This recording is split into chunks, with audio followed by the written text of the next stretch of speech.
Ова е мониторинг извештај кој што во себе содржи еден период како основа за следење на реформите во судството во наредниот период, а тој период како основа што го земаме е периодот од изготвувањето на извештајот на Прибе во 2015 година, споредбено со периодот на јули 2017 година кога беше Прибе со својот тим по втор пат во Македонија. И тој период како една основа е земен за следењето понатаму на следните итни чекори кои ќе бидат преземени во правосудството. Основата се итните реформски приоритети, онака како 9 во судството што беа наброени, буквално така ги следиме. Јас ќе се задржам во делот на судскиот совет и советот за утврдување на факти и советот на јавни обвинители.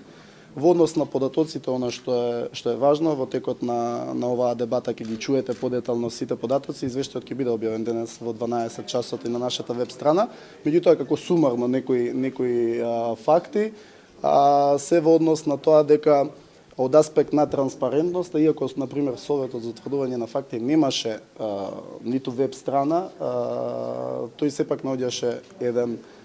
начин за доставување на извештаите до медиумите и до Институтот за човекови права, што е еден одраз на како може да се има волја за транспарентност, што треба и другите органи да го следат. Од аспект на Судскиот совет на Република Македонија можеме да кажеме дека од аспект на транспарентноста дека таа се зајакнува во периодот по септември 2016 година, а во однос на суштинска транспарентност на самите расправи на седниците, кога, например, се избираат суди или председатели на судови, има значителна промена од седницата што беше одржана на 3 јули годинава, 2017, кога конечно има подетално образложение во однос на кандидатите, колку секој од нив ги задоволува критериумите за избор. Има одредени специфики, што сте запознати и самите од претходно од периодот кога се бира председател на Врховен суд, на Основен суд Скопје 1, каде што имаше поголема заинтересираност и на јавноста, каде што се воспостави за прв пат пракса во Македонија, посебно при изборот на ВД председател на Основниот суд Скопје 1, кога беше назначен од редовите на судиите на Врховен суд, кој што не беше пракса претходно, а и при изборот на председателот на Врховен суд за прв пат и единствен пат до сега при изборот на председателот кандидатите беа поделени во 3 засебни листи без никакво образложение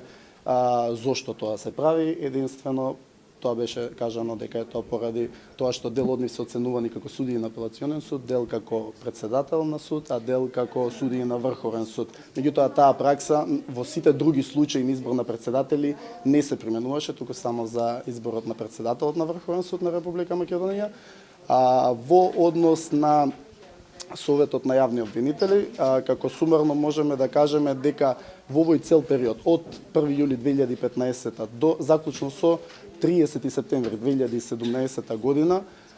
например, избрани се 3 судии во јавното обвинителство на Република Македонија, 4 во висшите јавни обвинителства, 15 јавни обвинители се избрани во основното јавно обвинителство за организиран криминал и испречување на корупција. Интересен е фактот во однос на разрешувањата, бидејќи во овој цел период во сите обвинителства во Република Македонија се разрешени 21 јавен обвинител, при што 2 се именувани на други функции.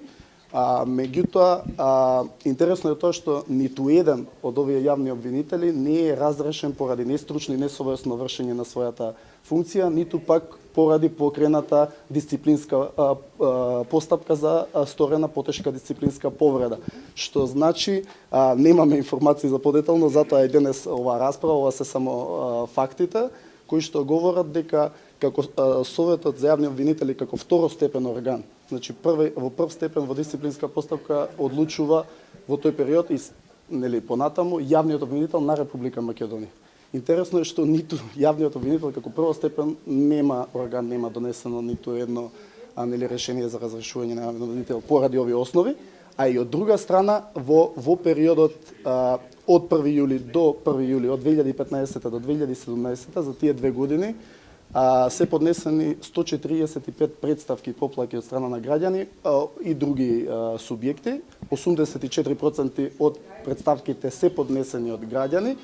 Меѓутоа, ниту една од овие претставки повторно не придонела да биде основ за сомневање во насока на покренување на одредена дисциплинска постапка против било кој јавен обвинител.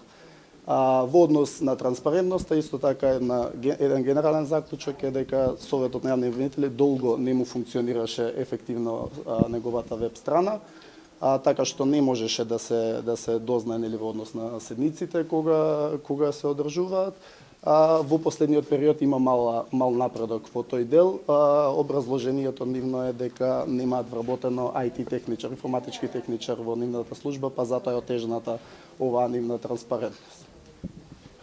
Нешто друго со транспарентност, други аспекти, некој пошто во Прибе има многу аспекти за судски совет, например. Во однос на тие работи Прибе што ги адресира, например за во однос на судскиот совет за една од работите што ја потенцира Прибе неизвршувањето на пресудите од Страсбург во однос на разрешените суди од претходните години и да кажеме дека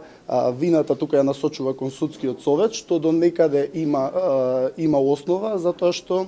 постапката меѓу другото не е повторена за овие суди, затоа што по донесувањето на пресудата Митриновски против Република Македонија во 2015 година, веднаш следните месеци судскиот совет носи нов деловник за работа, меѓу другите одредби се повикува независноста на изборот на судиите. Да, и во однос на независност, без разлика што е нели тело кое што треба да се грижи за самостојност и независност на судството, во својот деловник се става во на рамниште на законодавец, па се повикува на одредбите од Законот за извршување на одлуките на Европскиот суд во Страсбург во Република Македонија, каде што таму меѓу другото вели дека мерките општи и поединечни ги утврдува меѓуресорската комисија. И тука е, да кажеме, дилемата кој би требало да биде нели посочен како виновник за целата оваа работа, а во однос на тоа колку се одржува седници или не се одржува на меѓуресорската, колегата ќе каже подоста. Институтот за европска политика го следи делот на унапредување на обуките, ефикасноста обуките, буџетот и ефикасноста на квалитетот на обуките на Академијата за суди и јавни обвинители. Во овој дел можеме да констатираме дека Академијата за суди и јавни обвинители има го подобри квалитетот на своите обуки, има зголемен буџет за 2016 година и тоа за 30% во однос на 2015. Меѓутоа, ваквиот буџет на Академијата треба да биде зголемен со оглед на фактот дека дел од обуките и активностите на Академијата се уште се финансираат со помош на странски донатори. Оно што исто така е значено дека во вториот извештај на експертската група на Прибе од 2017 година, единствена препорака која посочена дека е имплементирана од претходниот извештај на експертската група на Прибе од јуни 2015 година, се однесува токму на Академијата, односно вториот извештај на Прибе вели доследно почитување на регрутирање на кадри за суди и јавни обвинители исклучиво преку Академијата за суди и јавни обвинители. Во однос на квалитетот на обуките, оно што би го истакнала, што подоцна ќе го видите во самиот извештај, е дека се дадени конкретни препораки за унапредување на обуките, и тоа во делот на почетната обука, вклучување на обуки за поглавето 23 и поглавето 24, како клучни за пристапните преговори со Европската Унија. На тој начин, исто така за голема пофалба е организирање на обуките за етика и интегритет на судии, што придонесува за јакнење на самата независност на правосудниот систем. Исто така Академијата има клучна улога во однос на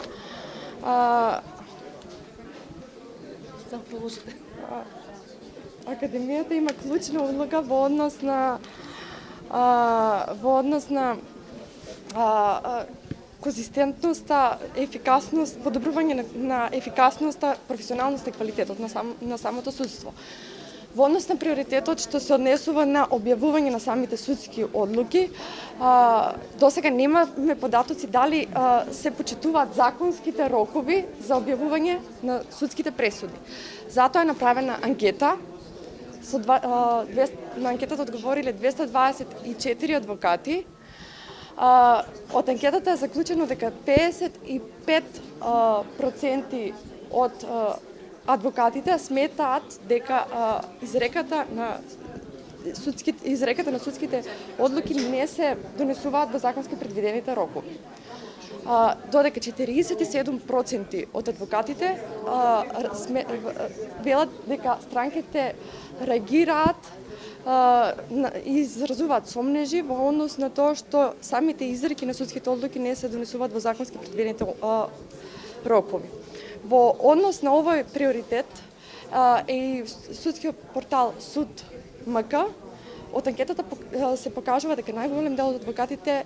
сметат дека порталот не е доволно функционален и дека е потребно подобрување на самиот портал. Исто така и од претходното следење на самите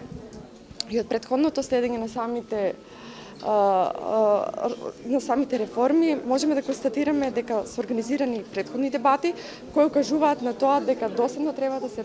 подобри порталот Суд МК. Македонското здружение на млади правници во рамките на препораките на дадени во извештајот на Прибе се фокусираше на два аспекти, односно на извршувањето на пресудите од Страсбург како една од најважните аспекти во делот на правосудството. И во рамките на оваа активност Сдруженијето ја следеше работата како на Бирото за застапување на Република Македонија пред Европскиот суд за човекови права, така и во делот на извршувањето меѓуресорската група која што е задолжена да го следи процесот на извршување на пресудите против Република Македонија. Она што го забележавме ние е дека иако во извештајот на Прибе беше дадено да се зголеми активноста на ова меѓуресорско тело, забележавме дека напротив активностите на меѓуресорското тело беа намалени. Односно, во 2015 година беа одржани само 4 состаноци на ова меѓуресорско тело, во 2016 еден состанок и во 2017 сега пред само еден месец беше одржан првиот состанок за оваа година, што е навистина загрижувачки според нас, затоа што голем број на пресуди од Европскиот суд за човекови права против Република Македонија чекаат да бидат извршени во овој дел. Кога станува збор за судството, не може да се очекува реформите да бидат направени за многу кратко време. Заробената држава толку години била во една таква состојба да сега и да се сака одма нешто да се направи е невозможно. Јас само можам да кажам дека волја голема има, ентузијазам за работа од сите страни има и дека реформите ќе бидат направени во еден можеби малце подолг процес, особено во делот на она што значи судскиот совет, неговите одговорности, неговите надлежности и се она што би водело кон овозможување на независност и непристрасност на судството. Каде според вас е најалармантна состојбата, односно кај треба да се Па видете, ако го земете Прибе репортот, очигледно дека има најголем проблем во судскиот совет и дел од судиите кои што постапувале по предметот. Проблемот е во тоа што на некој начин има голема пречка во оценување на тоа кој и на каков начин неодговорно и несоодветно се однесува. Тие работи не може така брзо да се решат. Мислам дека со изборот на државниот јавен обвинител ќе се отвори простор за поголеми реакции, можности за реагирање и за евентуално покренување на соодветни постапки. Како од обвинителството, така и од другите, да кажам, органи, вклучувајќи и Сдруженијето на судии, кое што си зема на некој начин за задача да почне да се реагира од внатре. Јас се уште не сум видела некакви реакции од внатре по однос на постапување од страна на судиите. Јас еве и сега користам приликата да укажам и да упатам апел до сите оние кои што имаат доблест да го прочитаат убаво репортот на Прибе, да видат што новата влада има намера во 369 планот и програмата да направи и сами да се повлечат од она што значи несоодветно постапување и независно постапување од страна на лицата кои што ја извршуваат и судската функција, а и оние лица кои што ја оценуваат работата на извршување на судската функција. Или, упростено речено, очекувам и членовите на Судскиот совет да имаат доблест и да размислуваат во оваа насока.